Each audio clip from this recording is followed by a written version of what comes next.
Do you ever notice how quiet your house gets after dinner? No clinking forks, no one asking, "What's for dessert?" Just the soft hum of the fridge and your thoughts filling the space. Living alone after 65 can feel liberating one moment and a little heavy the next, especially when you realize there's no one reminding you where you put your glasses or what day that appointment is. It's just you and your memory trying to keep it all straight. And that's exactly why this matters. Your brain is still very much alive, growing, adapting, and it thrives on little challenges, connections, and surprises. It doesn't need constant company, but it does need attention. Because staying mentally sharp isn't about preventing decline. It's about preserving your spark, your wit, your ability to make decisions, stay independent, and feel fully you. One of the first things that helps? Conversation. Not necessarily deep heart-to-hearts every day, but small daily exchanges. A quick chat with the mail carrier, saying more than thanks to the cashier. Calling your sister just to hear her laugh. The brain processes spoken interaction differently than written words. It lights up memory, language, and emotional centers all at once. Even 5 minutes of real voice-to-voice connection can shift your mental state from passive to engaged. If you're not around people often, try a voice message or a phone call instead of just texting. Let your ears work, not just your thumbs. And while we're on the topic of lighting up the brain, let's talk about novelty. Because routines are comfortable, but they don't always keep you sharp. Something as simple as brushing your teeth with your non-dominant hand, taking a new walking path, or trying a puzzle you wouldn't normally touch. These little curveballs tell your brain, hey, stay alert. The older we get, the more our brain appreciates being nudged out of autopilot. It doesn't have to be big, just unexpected. Now, I know routines can feel like lifelines when you're living solo. There's a comfort in knowing what's coming next. But when every day feels too much like the last, your mind starts to coast, and you didn't make it this far just to coast. You made it here to keep growing, adapting, and surprising yourself once in a while. And that's where the real magic is. Not in being perfect or always productive, but in choosing to stay engaged, even when no one else is watching. There's something strange about silence. At first it feels peaceful, even luxurious. But after a while, too much of it can start to weigh on you. The mind begins to loop. Thoughts recycle. You catch yourself reading the same sentence twice, or standing in the kitchen wondering what you came in for. It's not because your brain is fading, it's because it's understimulated. That's why another powerful way to stay sharp is to create small, daily challenges that gently stretch your brain. You don't need a crossword marathon or a complicated chess app. Just a few minutes a day of mental weightlifting. For some people, it's listening to a podcast that teaches something new, a history mystery, a quirky science fact. For others, it's writing down 3 things you noticed today that made you feel something. Joy, curiosity, even frustration. That emotional engagement is cognitive engagement. A little trick? Ask yourself one new question a day. Something like, what's one thing I've never cooked before? Or, if I had to give a TED talk tomorrow, what would I talk about? It doesn't matter if it's silly. The point is, it gets your brain to reach. But staying sharp isn't just about brain games. It's also about how you move your body. Because here's the thing, your brain loves blood flow. It feeds off oxygen and movement. That's why physical activity, even light stretching, a daily walk, or gentle Tai Chi, boosts memory, attention, and problem solving. You're literally fueling your mind by moving your muscles. And when you live alone, it's easy to forget how long you've been sitting until your knees remind you. So make it a ritual. Put on music and sway while you tidy up. Do heel raises while brushing your teeth. Anything that adds motion to your day adds clarity to your mind. And here's a detail that often gets skipped in brain health conversations. Hydration. Yep, plain. Old water. Even mild dehydration can impact focus, recall, and mood. But when you're alone, especially if no one's reminding you, you might not realize you've gone hours without sipping anything. Keep a colorful glass nearby. Add a slice of lemon or a sprig of mint to make it feel like a treat. Your brain will thank you with clearer thinking and steadier energy. These aren't flashy fixes. They're quiet habits, but that's the beauty of them. They slide into your day without effort and keep your mind quietly humming, alert and ready to meet whatever tomorrow brings. There's a moment many of us have felt. You look around your home, everything is in its place, the silence is gentle, but something feels a little too still. That's the tricky thing about living alone. It offers freedom, peace, your own pace, but it can quietly chip away at your connection to the outside world if you're not careful. And here's where the next key to mental sharpness comes in: conversation. Not long-winded, awkward small talk, but real human exchange. Even just a few minutes of genuine back and forth can wake up parts of your brain that no crossword puzzle ever could.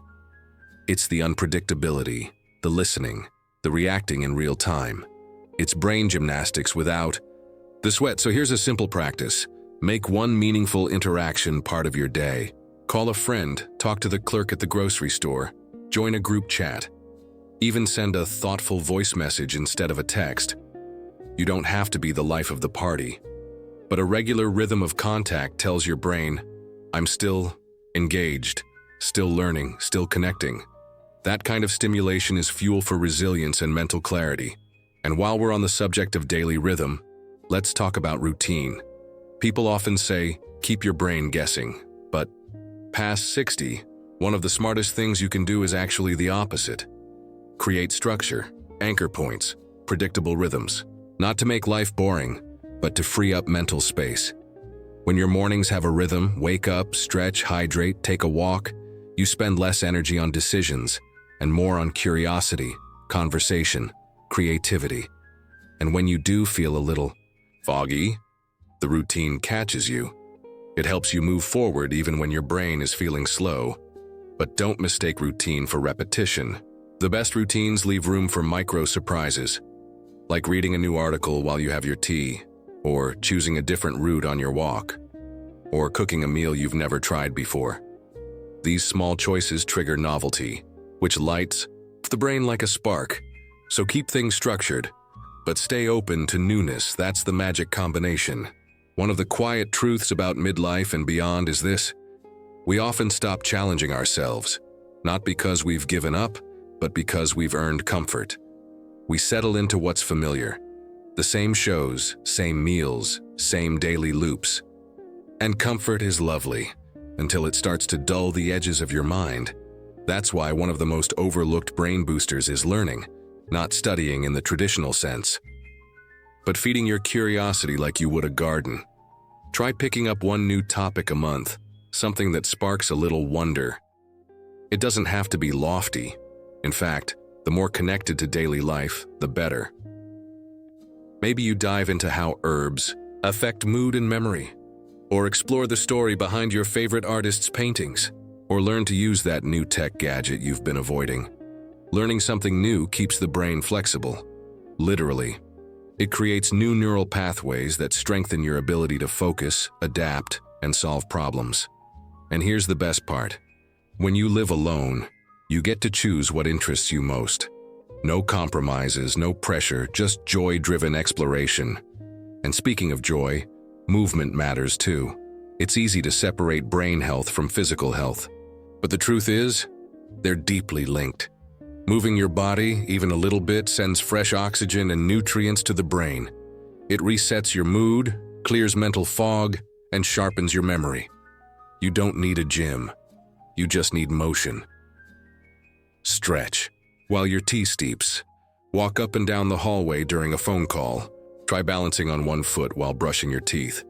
It doesn't have to be intense. It just has to happen. And if you can move outdoors, even better. Natural light helps regulate your sleep, which is one of the most powerful tools for mental clarity. Just 15 minutes of morning sunlight can help anchor your internal clock, improve your mood, and keep your thinking sharp throughout the day. These habits may seem small, but together, they build a strong foundation. A brain that doesn't just survive, one that thrives. There's something powerful about rhythm, the daily beat of life, the structure we lean on without even realizing it. And when you live alone, that rhythm is entirely yours to shape. or to lose. That's why the next quiet secret to mental sharpness is something deceptively simple: routine. Not the rigid, every-minute planned kind, but a gentle structure that tells your brain, you're safe, you're in charge, and here's what comes next. A regular wake-up time, a little morning movement, a habit of preparing meals at the same hour or stepping outside before the sun dips too low. These touch points create calm and clarity and help ward off the mental sluggishness that can creep in when days blend together. Routine is also the bridge to something even more important: purpose. Because even with structure, the mind needs a reason to stay lit up. And purpose doesn't have to be grand. It can be as quiet as caring for a plant or calling a neighbor every Sunday just to check in. It can be taking care of your own body with intention, or volunteering 1 hour a week doing something that makes you smile. Purpose gives the brain a direction. It fuels memory, motivation, even immune function. And the beautiful part is, you're never too old to find it again. Maybe your kids are grown, or your career is behind you, but your story isn't finished. And the brain knows when you've stopped reaching for more, and when you start again. So think of one small thing that brings you meaning, and make space for it. Not because the world expects it, but because your mind deserves it. You've probably heard the phrase, use it or lose it. And when it comes to mental sharpness after 65, that couldn't be more true. But what many people don't realize is, using your brain doesn't always mean puzzles, reading, or learning a new skill, although those help. It also means using your voice, sharing your stories, and staying part of a conversation. One of the biggest threats to mental vitality isn't memory loss, it's silence. When you go days without real conversation, without exchanging ideas or laughs or even the odd complaint about the weather, your brain starts to slow. Not because you're aging, but because it's not being invited to dance. So talk. Talk often, talk freely. Whether it's over the phone, at the grocery store, or on a walk with a neighbor. Call someone you haven't spoken to in a while. Ask a grandchild about their favorite song. Join an online group that shares your interests. Every connection fires up the brain in a different way, and every word you speak reminds your mind that it still matters, that it's still sharp, still alive, and maybe most importantly, be kind to yourself. Sharpness isn't about being perfect. It's not about remembering every name or never misplacing your glasses. It's about staying curious, being engaged, waking up with something to look forward to, even if it's just a quiet moment with your thoughts and a warm cup of tea. Because mental strength after 65 isn't a mystery, it's a muscle. And every day you show up for yourself. Every moment you choose presence over autopilot. You're strengthening that muscle in ways that truly count. So whether you're just starting this journey or you've been walking it for a while, know this: you are not alone. There are thousands of others just like you, carving out joy, building brain power, and proving that age isn't the end of vitality. It's a new invitation to live wisely, fully, and well. If any part of this video gave you hope, made you nod, or reminded you of your own strength, I hope you'll share it in the comments. What keeps your mind sharp? What's worked for you? You never know. Your insight might help someone else feel seen and supported. And if you haven't already, give this video a like, subscribe to the channel, and hit the bell so we can keep growing this community of wise, strong, and independent minds. Because no matter where you live or who you live with, your mind still has adventures to take. Here's to staying sharp, connected, and thriving at every age.